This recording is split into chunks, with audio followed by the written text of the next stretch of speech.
Nah, perkenalkan nama saya Jan Windy. Di sini saya berterima kasih kepada Bapak dan Ibu yang sudah sempat hadir pada hari ini.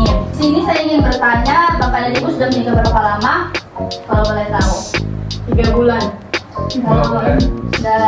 Berarti Bapak dan Ibu ini masih tergolong pasangan yang baru menikah ya.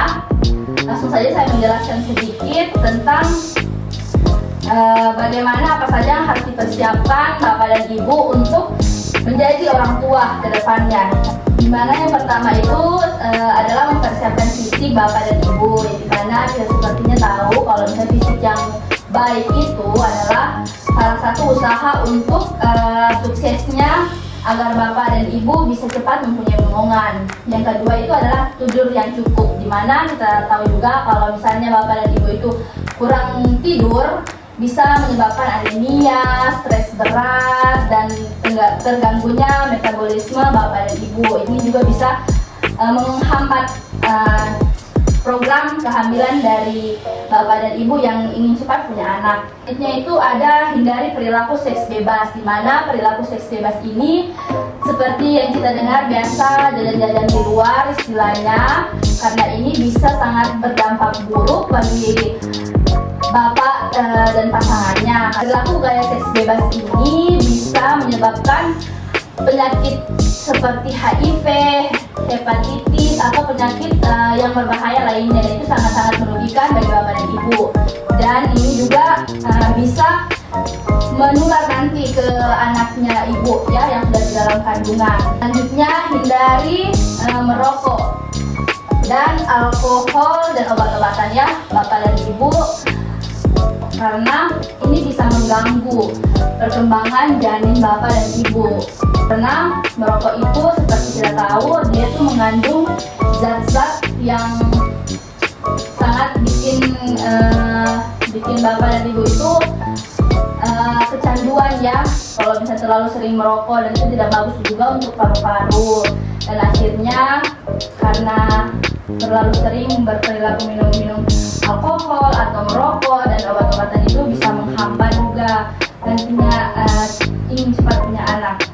Selanjutnya ada kontrol emosi, di mana harus tetap tenang, tidak boleh stres, tidak boleh terlalu sedih, dan hindari kecemasan yang berlebihan, karena ini juga akan mengganggu psikologis Bapak dan Ibu. Karena kalau misalnya nanti sempat Ibu hamil dan masih stres, itu bisa berpengaruh ke janinnya Ibu, karena bayinya itu akan merasa kalau misalnya Ibu terlalu sedih, bayinya juga akan sedih. Ibunya stres, bayinya juga akan merasa stres di dalam. Jadi Ibu harus mengontrol ya emosinya. Selanjutnya itu ada persiapan nutrisi, di mana persiapan nutrisi ini jelas ya, Ibu dan Bapak itu harus rajin mengonsumsi makanan seperti buah-buahan, sayur-sayuran, dan juga rajin minum air putih seperti yang ada di gambar ini. Boleh saya perlihatkan. Nah, ini biasa disebut dengan isi piringku atau gizi seimbangnya, yang dimana ini ada lauknya seperti ikan, daging, telur. Di sini ada buah-buahan yang mengandung vitamin C, vitamin D, itu melengkapi nutrisi ibu-ibu. Dan juga ada sayur-sayuran yang wajib sekali dikonsumsi bagi ibu hamil, dan sebagai tambahannya itu ada karbohidrat ya, untuk mencukupi nutrisi yang seimbang. Rajin minum air putih yang cukup. Sedangkan ibu ini kalau misalnya tidak hamil itu wajib minum 8 gelas sehari ya. Apalagi kalau misalnya sudah hamil, itu nanti nutrisinya akan terbagi dengan bayinya di dalam. Jadi harus rajin minum air putih. Selanjutnya itu ada konsumsi vitamin asam folat 3 bulan ya sebelum ibu hamil, karena ini juga membantu selain dari makanan dan minuman, juga kelola stres yang bagus, terus istirahat yang cukup, dan olahraga yang teratur. Ada juga yang bisa membantu itu asam folat. Ini bagus sekali untuk pertumbuhan perkembangan janinnya ibu, karena ini dia akan mendukung kesempurnaan dari pertumbuhan janin, mulai dari telinganya, kakinya, tangannya. Ini akan lengkap untuk menghindari adanya kecacatan, dan artinya ini kita menghindari, semoga jangan sampai ada yang terjadi seperti itu. Persiapan biologis, yang dimana bukan hanya ibu-ibu yang mengandung, tapi bapaknya juga ya. Kalau misalnya bapaknya terlalu tidak perhatian sama istrinya, juga nanti berpengaruh, istrinya juga stres. Jadi bapaknya juga tuh harus mendukung istrinya. Kalau misalnya istrinya sedih, dibantu, disupport, misalnya ada jalan-jalan atau bisa hangout bareng sama istrinya supaya tidak terlalu stres. Karena kalau ibu hamil itu dia hormonnya akan berubah-ubah. Apalagi di trimester awal itu pasti ibu-ibu itu akan muntah-muntah ya. Jadi butuh support dari suaminya dan sekitar orang-orang terdekatnya. Kontrol keluarga berencana atau KB. Di sini ibu-ibu ingin mempunyai berapa anak kira-kira? 3. Ibu yang sana? 2 ya, baik ya.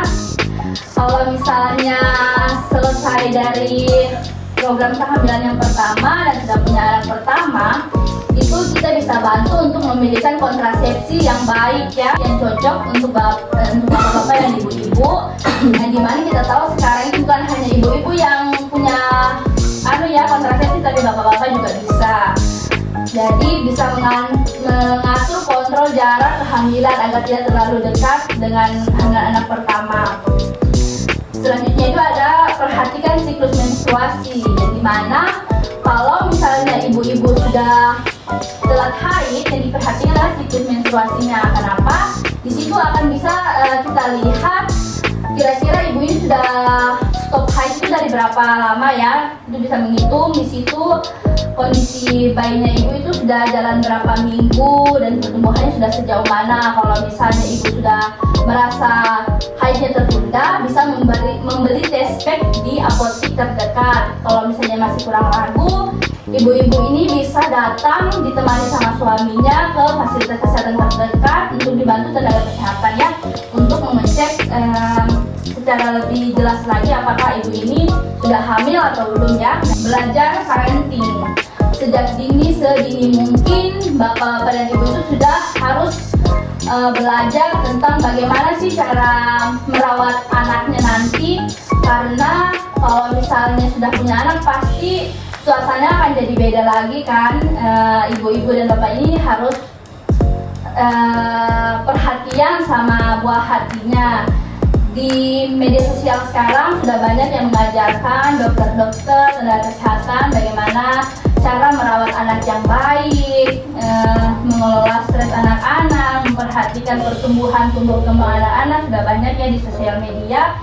Yaitu ada persiapan finansial atau tabungan untuk menghindari dimana kalau misalnya selama ibu hamil itu nanti ya tidak diminta-minta, ada kejadian harus dirujuk atau apa, finansialnya ibu-ibu itu, tabungan ibu itu sudah ada mengantisipasi ya. Siapa tahu ada biaya harus yang dibayar lebih, jadi persiapan dan tabungan itu sudah siap.